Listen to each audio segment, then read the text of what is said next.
അമ്മൂമ്മ കരയാണ്ടി എല്ലാരും ഓടുവാ. കാണുന്നില്ല. എന്തോന്ന്? എന്റെ സൈക്കിളും ഇവിടെ സൈക്കിളും ഒന്നും കാണുന്നില്ല. പോയോ? അയ്യോ ചേട്ടാ, ഇതൊന്നൊരു കഷ്ടമാണ്. ഇവിടെയുള്ള ഒരു സാധനം കാണാനില്ലല്ലോ. കസേര പോയി, സൈക്കിള് പോയി, ചെടിച്ചട്ടി പോയി. നീ നിന്റെ സൈക്കിൾ ഇവിടെ വെച്ചായിരുന്നാ? അപ്പൊ അതും പോയി.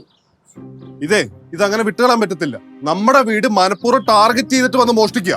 ഇത് നമ്മൾക്ക് എന്തെങ്കിലുമൊക്കെ ആക്ഷൻ എടുത്തേ പറ്റത്തുള്ളൂ. അതെ, വിളി പോലീസിനെ വിളി. അമ്മായി ഒരു കാര്യം ചെയ്യ്, പോലീസിനെ വിളിക്ക്. ഞാനേ എന്റെ വഴി നോക്കിക്കോളാം. എന്റെ വഴി നോക്കിക്കോളാം. സിദ്ധേ, ഇതെന്തൊരു കഷ്ടമാ എന്റെ ദേവി.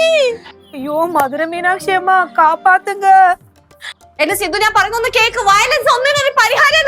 പിന്നെ എത്ര പറയാൻ നമ്മൾ ക്ഷമിക്കുന്നതിനൊരു പരിധിയില്ലേ? സിദ്ധേ, ഒന്ന് കൂളാവ്. ഈ ശൂന്യതയോട് യുദ്ധം ചെയ്തിട്ട് കാര്യമില്ല. ആരോട്? അല്ല, ആളറിയാതെ ഇങ്ങനെ പ്രശ്നം ഉണ്ടാക്കിയിട്ട് കാര്യമില്ലെന്ന്. എന്തായാലും പോവാനുള്ള സാധനങ്ങളൊക്കെ പോയി. ഇനി നമ്മൾ ശ്രദ്ധിക്കണം, അല്ലേ? എന്റെ ബുദ്ധി പറയുന്നത് എന്താണെന്നറിയോ? ആരോ നമ്മളടുത്ത് കുട്ടിക്കളി കളിക്കണം എന്നാണ്. എന്താണ് ഞാനൊരു കാര്യം പറയാം. അവനെ എന്റെ കൈ കിട്ടിയ താഴെ അടിച്ചു കുളിക്കും. സിദ്ധു, വയലൻസ് പറ്റില്ല. പറ്റണം. അതിവിടെ അനുവദിക്കൂല.